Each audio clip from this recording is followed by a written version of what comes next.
सकाळ साम यंग इन्स्पिरेटर समिटमध्ये 2025 नागपुरात खरं तर साजरा होता आहे। या सगळ्यामध्ये मोठ्या प्रमाणात जो आहे तरुणाईने सहभाग घेतलेला आहे। खरं तर तरुणाईच्या मनात अनेक प्रश्न असतात, याच प्रश्नांसाठी कुठेतरी व्यासपीठ उपलब्ध करून द्यावं, त्यांच्या भावना व्यक्त करता यावा। यासोबत समाजातील अनेक प्रश्न असतात ज्यावर तरुणाईला बोलायचं असतं, त्याचं खरं तर व्यासपीठ जे आहे ते या ठिकाणी उपलब्ध करून देण्यात आलेलं आहे। इनच्या माध्यमातून हे व्यासपीठ उपलब्ध करून देण्यात आलेलं आहे आणि त्यांना कालपर्यंत जे मार्गदर्शन मिळालं, या सगळ्या मार्गदर्शनातून ते खरं तर काय शिकले या सगळ्या संदर्भात बोलण्यासाठी आपल्यासोबत हे तरुणाई आहे। हे नागपुरात आलेले सगळे तरुण आहे, विदर्भातल्या वेगवेगळ्या भागातून खरं तर हे आलेले तरुण आहे आणि त्यांच्या मनात असलेल्या प्रश्नांचं उत्तर जे आहे त्यांना मार्गदर्शनाच्या माध्यमातून देण्याचा प्रयत्न जो आहे तो सकाळ आणि साम समूहाच्या वतीने करण्यात आलेला आहे।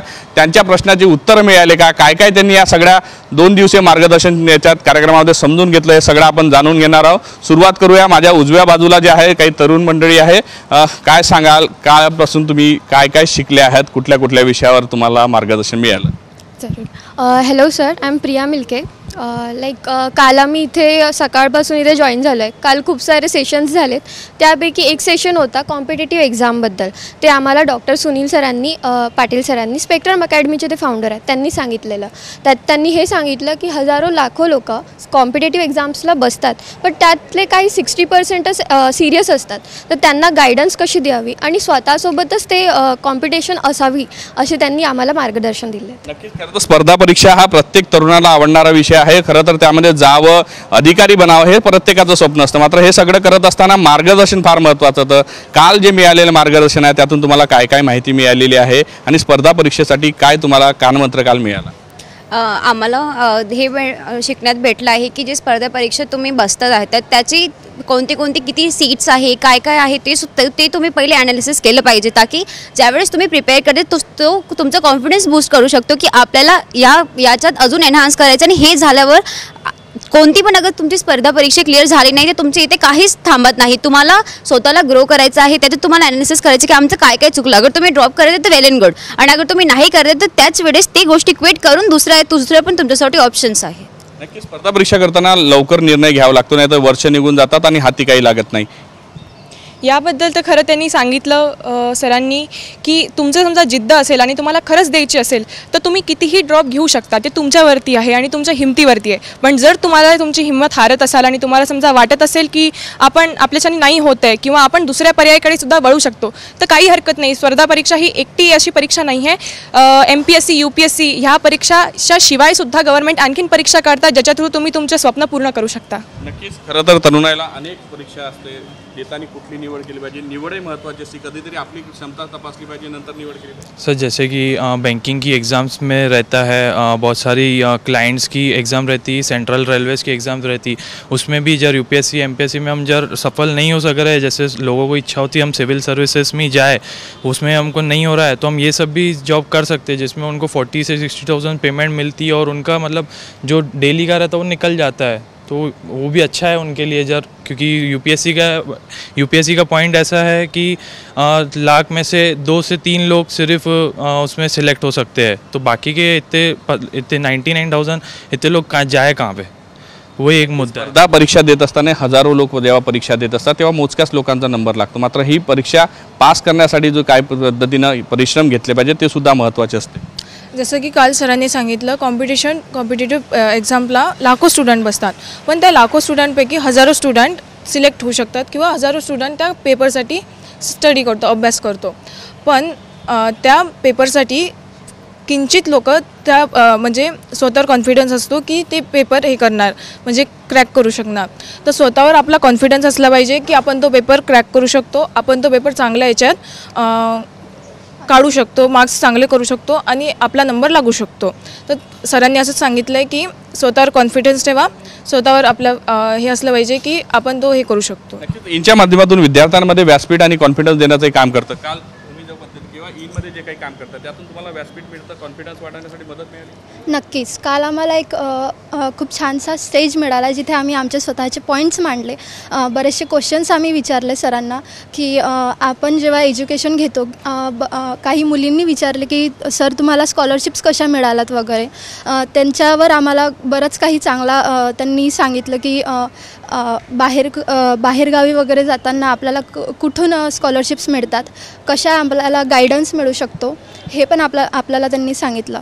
तर ते जे गायडन्स होतं हे दुसरे कुठून मिळत नाही.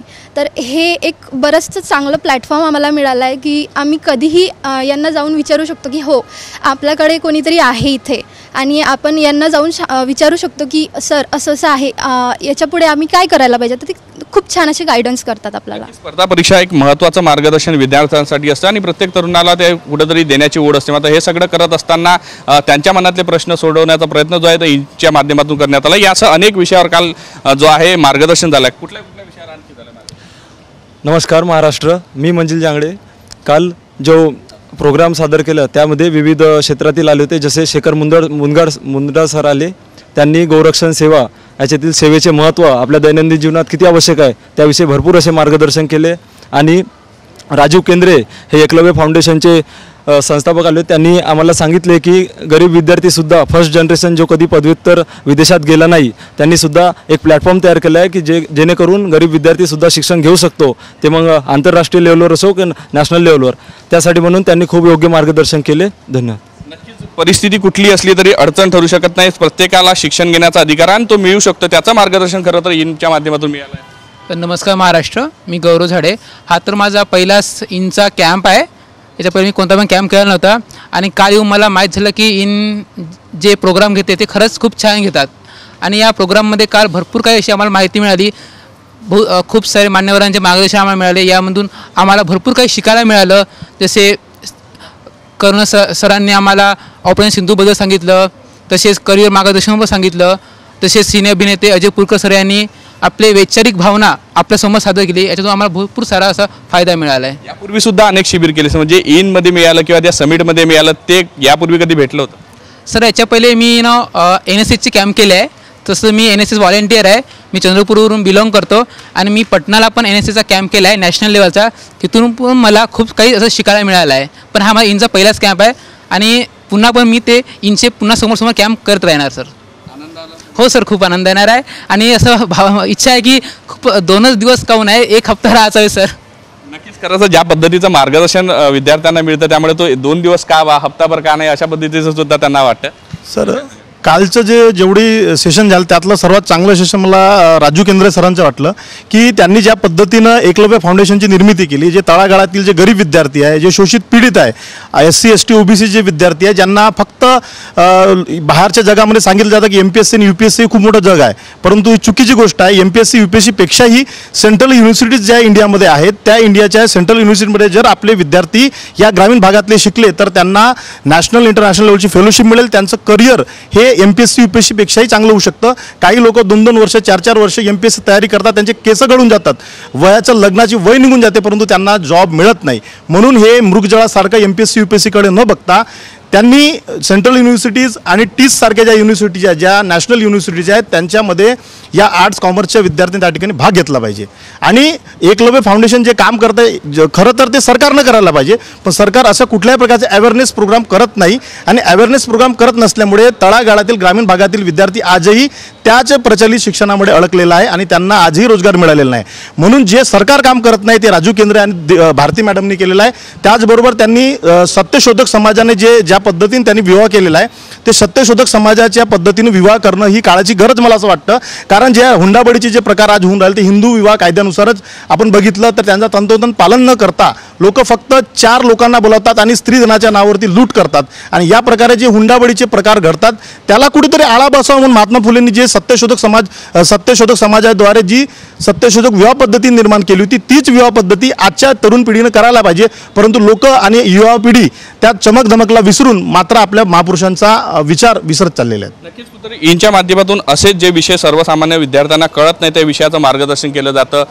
ज्या पद्धतीने सांगितलं का MPSC UPSC एक प्रकारचं मृगजड आहे आणि तेच त्याच्यात अडकून न पडता इतरही मार्ग आहे ते मिळू शकतात, त्यावर सुद्धा मार्गदर्शन मिळालं. हुंडाबळीचा विषय पुढे येतोय, काय सांग?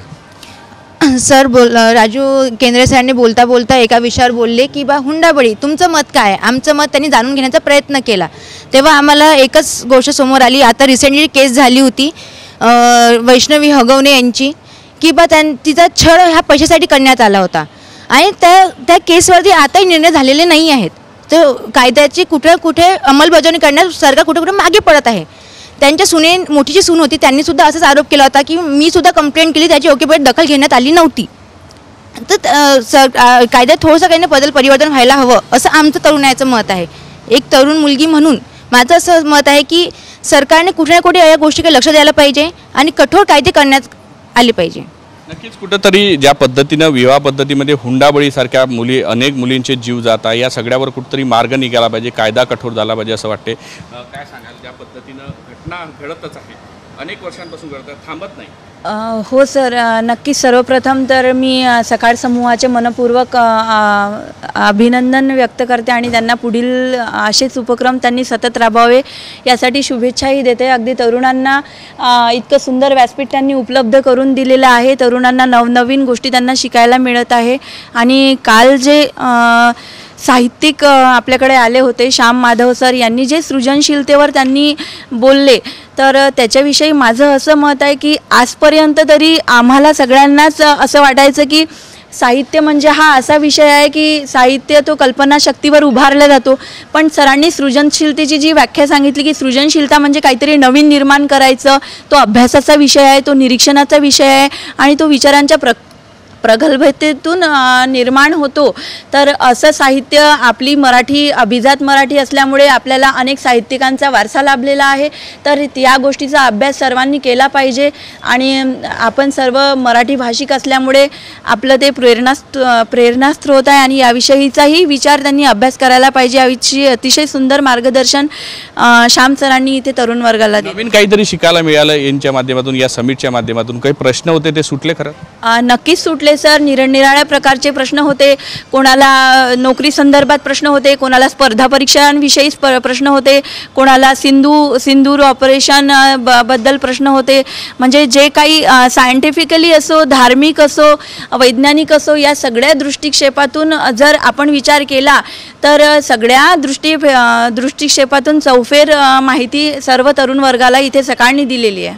साहित्य लेखनासंदर्भात जे मार्गदर्शन मला लेखीची खूप आवड आहे आणि मला मोटिवेशन नव्हतं भेटत, पण काल जे श्याम माधव सर आले त्यांनी जे सांगून गेले त्याच्याने मला फार मोटिवेशन भेटलं. त्यांनी सृजनशीलताबद्दल जे सांगितलं त्याच्यामध्ये जसं त्यांनी सांगितलं सृजन म्हणजे निर्मिती, नवी निर्मिती, माता आणि माती हे दोनच बीज आहे निर्मितीचे, हे जे त्यांनी सांगितलं. आणि त्याच्यानंतर त्यांनी क्रिएटिव्हिटी आणि क्राफ्ट्समॅनशिपमध्ये जे डिफरन्स आहे ते खूप सुंदर प्रकारे एक्सप्लेन केलं. आणि त्याच्यामध्ये मला वाटतं सगळ्यांना मोटिवेशन भेटलं काहीतरी क्रिएटिव्ह करायचं या जनरेशनमध्ये. कुठेतरी क्रिएशनला एक प्रकारे मार्गदर्शन या ठिकाणी मिळालं, व्यासपीठ मिळालं. यासह अनेक विषयांवर या ठिकाणी चर्चा झालेली आहे. आपल्याला कुठल्या विषयाची चर्चा आवडली? मला हुंडाबळीबद्दल बोलायचं होतं. नमस्कार सोम सकाळ. आजची जी युवा पिढी आहे, म्हणजे मुली इतक्या शिकतात, सवरतात, बाहेर जातात, त्या हुंडाबळीमुळे आत्महत्या होतात, त्यांचे मर्डर होतात, ते लग्न करून जातात, लो मॅरेज करतात, मम्मी पप्पाच्या घरी असतात, त्यांना पुस्तकं पाट्या हे सगळं मम्मी पप्पा देतात. 2 दिवसाचा मुलगा मिळाला, त्यांना कधी बुक आणून दिली का, त्यांना कधी पेन्सिल आणून दिली का? मग तुमची मम्मी पप्पा तुम्हाला 20 वर्षासोबत असून बी तुम्ही 2 दिवसाच्या मुलासोबत तुम्ही लो मॅरेज करून चाले जाता आणि तिकडनं तर तुम्हाला मग हुंडा मागते, पैसे मागते, त्रास देते. मग तुम्ही एवढं सारं करण्यापेक्षा तुमची मम्मी पप्पा तुम्हाला शिकवतात की नाही? तुम्ही मग तुमच्या स्वतःच्या पायावर उभं राहा ना. तुम्हाला लग्न झालं की मम्मीचं घर पण पराये होऊन जाते, नवरा पण म्हणते कधी पण घरातून निघून जा. मग तुम्हाला एक असं हे भेटलेलं आहे की हतियार तुम्ही स्वतःजवळ, की तुम्ही शिकून स्वतःच्या पायावर उभे राहू शकता. तुम्ही तुमचं स्वतःचं घर बनवा ना. तुम्ही मायबापावर या पतीवर या बॉयफ्रेंडवर डिपेंड राहू नका. आज कालचे जे कार्यकर्ता होते इतके सुंदर होते, त्यांनी कार्यकर्ता इतकं चांगलं केलं. काय प्रमुख पाहुणे म्हणून त्यांना आम्हाला खूप चांगलं गायडन्स पण दिलं आणि त्याच्या माध्यमातून आम्हाला खूप काही समजलं पण ज्या कालच्या ज्या कार्यकर्त्याच्या मुली होत्या तर त्या मुलीचं म्हणजे मला खूप इम्प्रेस झाली मी त्यांच्यावर. इतक्या सुंदर मुली आहेत सर. त्यांनी जर लाईफमध्ये स्वतःचं घर जरी तयार केलं, आणि माझं प्रत्येक मुलीसाठी हे एवढंच म्हणणं आहे की तुम्ही शिका, सर्व स्वतःवर आत्मनिर्भर व्हा आणि स्वतःचं एक घर बनवा. तुम्ही स्वतःचं घर बनवल्याशिवाय तुम्ही लग्नाचा विचार करू नका. बस. नक्कीच एक संदेश दिलेला आहे ज्या पद्धतीने समाजामध्ये घटना घडते आहे. काय वाटतं? मला असं वाटतं की मुलींनी त्यांचं आयुष्य स्वतः करिअरकडे फोकस करावं आणि दुसऱ्या गोष्टीकडे लक्ष न वळवता आपण आपल्या रिस्पॉन्सिबिलिटीकडे लक्ष द्यायला हवं. मुलींनी स्वतःची एक जबाबदारी समजली पाहिजे, आईवडिलाचं घर सोडण्या किंवा कोणावरही विश्वास ठेवताना सगळा विचारपूर्वक कुठंतरी हे केलं पाहिजे, नाही तर अशा घटना घडत राहतील. हो बरोबर आहे. आपण आईबाबा म्हणजे आईवडिलांबरोबर एवढा दिवस राहतो, आईबाबांचा विश्वास तोडून गेलो, पण हे असं गरजेचं नाही आहे की हे लव्ह मॅरेजमध्येच होते, अरेंज मॅरेजमध्ये पण होते हे. आणि अरेंज मॅरेजमध्ये मग आपण घरच्यांना म्हणतो तर घरचे पण हे म्हणजे थोडे त्रासतात किंवा ही वेळोवेळी पण घरचे कधी आपल्या साथ नाही सोडू शकत. नक्कीच असे अनेक विषय खरं तर समाजामध्ये आहे की असं अनेक विषयावर काल मार्गदर्शन जे आहे खरं तर विद्यार्थ्यांना मिळालेलं आहे. या विद्यार्थ्यांना आणखी कुठल्या कुठल्या विषयांचे मार्गदर्शन मिळालं, तसेच प्रश्न कुठले सुटले असं जे आपल्याला वाटते आपण त्यांच्या तरुणाईकडून आणखी जाणून घेण्याचा जो आहे प्रयत्न करणार आहोत. काय वाटते, कुठल्या विषयावर तुला काल मार्गदर्शन मिळालं? सर माझं म्हणणं असं आहे की ही जी हुंडा पद्धत आहे ही सरकारने यावर काही ना काही ठोस कारवाई करायला पाहिजे. आणि विशेषतः म्हणजे की ही पद्धत जी आहे ही बंदच करायला पाहिजे. हे कुठल्याही जाती धर्माची नसून हे सर्व समाजाचे आहे आणि ह्या पद्धतीवर म्हणजे ही पद्धत बंदच झाली पाहिजे असं माझं म्हणणं आहे. सर्व महिलांना न्याय मिळाला पाहिजे. महिलांना न्याय मिळाला पाहिजे असं वाटते. तरुणांकडून सुद्धा जाणून घेऊ. हुंडा पद्धती अतिशय चुकीची आहे व अतिशय चुकीची आहे. व या कार्यक्रमाबद्दल बोलायचं झालं तर दैनिक सकाळतर्फे अतिशय चांगला समर युथ समिट हा अतिशय चांगला कार्यक्रम घेण्यात आलेला आहे. यामध्ये आम्हाला समाजातील विविध स्तरातील लोकांचे अतिशय चांगले मार्गदर्शन मिळाले आहे. जसे की अभय पटवर्धन सरांचं आम्हाला ऑपरेशन सिंदूर असो किंवा सिने अभिनेते अजय पुरकर असो, असे विविध स्तरातील चांगल्या लोकांचं आम्हाला खूप चांगलं मार्गदर्शन मिळालं आणि तेच आम्हाला पुढच्या आयुष्यामध्ये कामात येईल अशी माझी इच्छा, असं माझं म्हणणं आहे. नक्कीच वेगवेगळं मार्गदर्शन मिळालं. छत्रपती शिवाजी महाराजांचं टाईम मॅनेजमेंट या विषयावर सुद्धा विद्यार्थ्यांना मार्गदर्शन करण्यात आलं, त्यावर सुद्धा जाणून घेऊ, कारण की वेळेला फार महत्त्व आहे आणि अनेक तरुण जे आहे मोबाईल आणि या सगळ्या याच्यात व्यस्त राहत असतात, त्यावेळी वेळेला महत्त्व असतं आणि टाईम मॅनेजमेंट कशा पद्धतीने हे सुद्धा तरुणांना. सर टाईम मॅनेजमेंटविषयी अजय पुरकर सरांनी सांगितले की आता जे काळानुसार बदलत आले आहेत तर ते सोशल मीडियाचं म्हणजे एवढा प्रमाण वाढलं आहे आणि मोबाईलचा यूज एवढा वाढला आहे आणि काही काही जागी असे सेंटर उघडले आहेत का त्या ठिकाणी म्हणजे मोबाईलचा वापर कमी करावा यासाठी सुद्धा. म्हणजे आताच्या काळात आपली संस्कृती विस्कळत चाललेली आहे व ह्यात म्हणजे चुकीच्या धोरणांचा प्रचार जास्त प्रमाणात होत आहे. त्यासाठी तरुणांना सांगितले की तुम्ही जुन्या व्यक्तींचं मार्गदर्शन घ्या, जेणेकरून तुम्ही येणारे 10 ते 20 वर्ष तुमचा पाऊल एक कदम म्हणजे काही पाऊल सामोरच राहाल.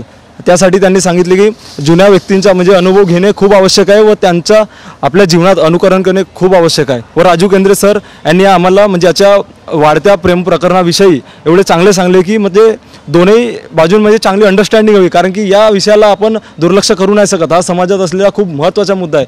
चुकीच्या प्रेम प्रकरणात बळी जात आहेत विद्यार्थी, म्हणजे आपल्याला जाणीव नसून पद्धत माहिती नसून यामध्ये भरपूर लोकांचे आयुष्य हे आत्महत्येच्या याच्यातून असं काही वेगवेगळ्या ठिकाणून आयुष्य खराब झाले आहेत. त्यासाठी त्यांनी योग्य सांगले की दोन्ही बाजूने एक समजदारी हवी व शिक्षणाला जास्त महत्त्व द्यावा, त्यानुसारच आपल्या पद्धतीने म्हणजे वाढवावा. मला असं वाटतं सर, शिक्षणाला ज्या प्रमाणात शिक्षणासाठी ज्या प्रमाणात पहिले जे काळ होतं, जुन्या काळामध्ये कसं होतं तर मोबाईल नव्हता आणि कुठल्या प्रकारच्या सोशल मीडिया ॲक्टिव्ह जास्त प्रमाणात नव्हतं.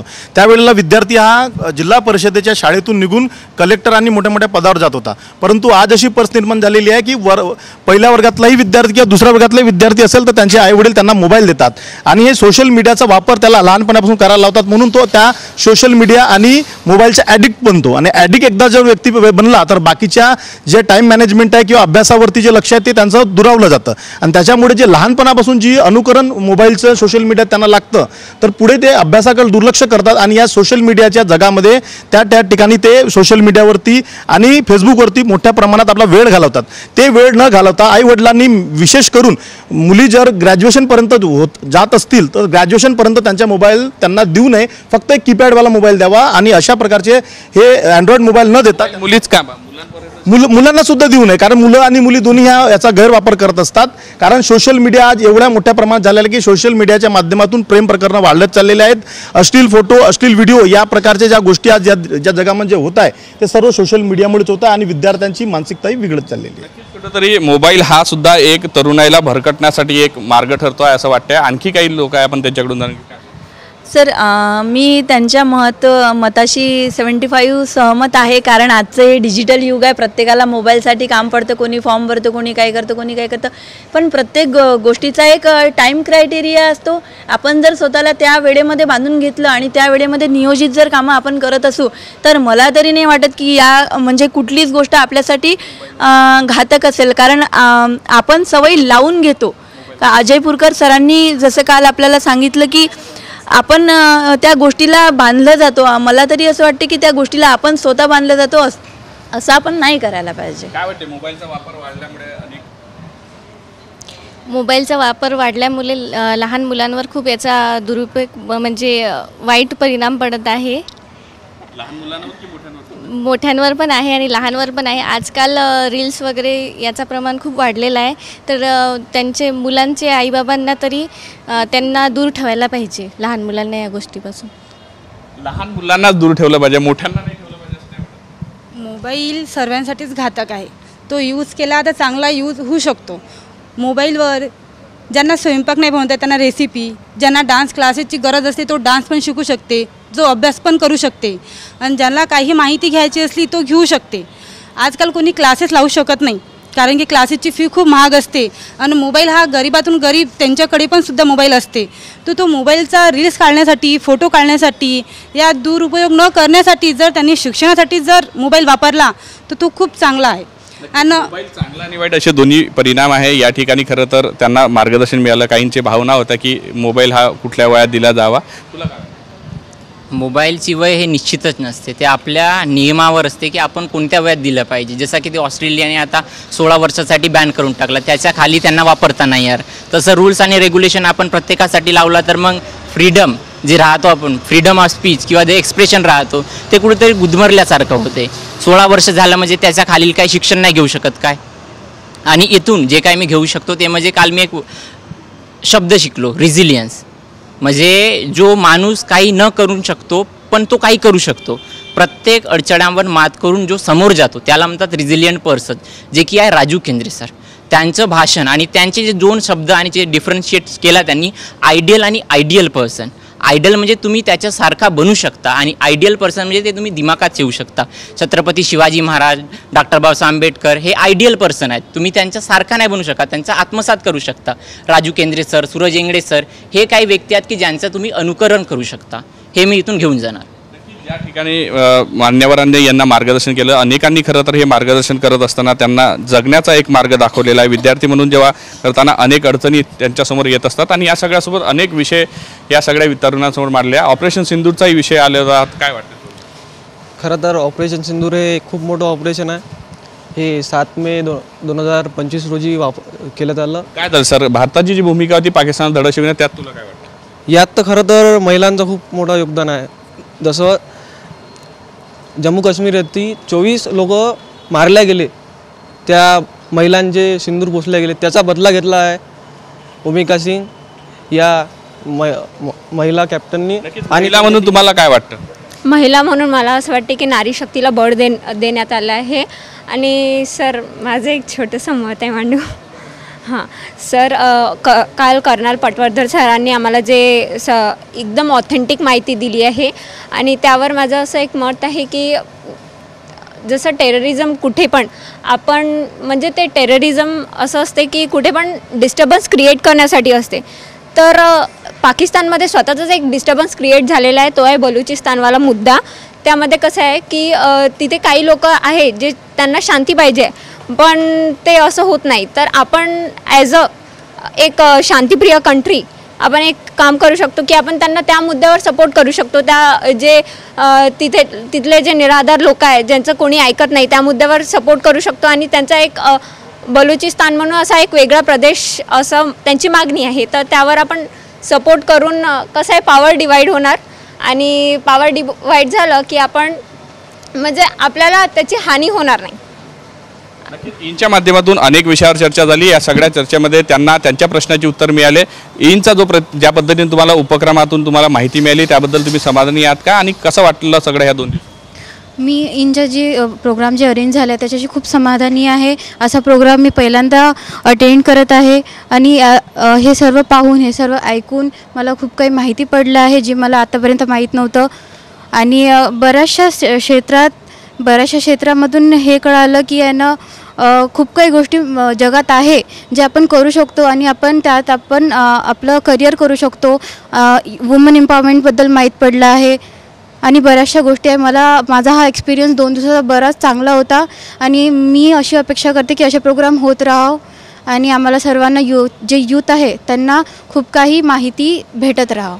यंग इन्स्पिरेटर समिटच्या माध्यमातून ज्या पद्धतीने तरुणांना जे त्यांच्या खरं तर प्रश्नाचे उत्तर होते, शिक्षण संदर्भात असो, प्रश्न ज्या पद्धती स्पर्धा परीक्षा असो, एज्युकेशन कसं असावं, ऑपरेशन सिंदूर, या सगळ्या हुंडाबळी हे सगळे अनेक विषयांवर त्यांना खरं तर काल मार्गदर्शन मिळालं.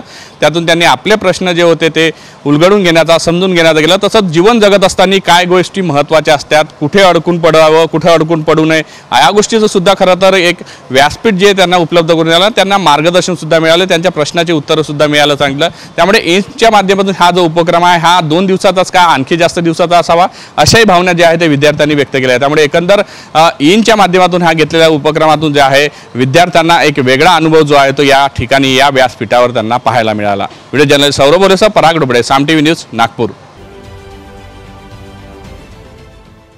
देश विदेशातील प्रत्येक घडामोडींचे लाईव्ह अपडेट मिळवण्यासाठी आता साम टीव्हीच्या सर्व सोशल मीडिया प्लॅटफॉर्मला लाईक, फॉलो आणि सबस्क्राईब करा.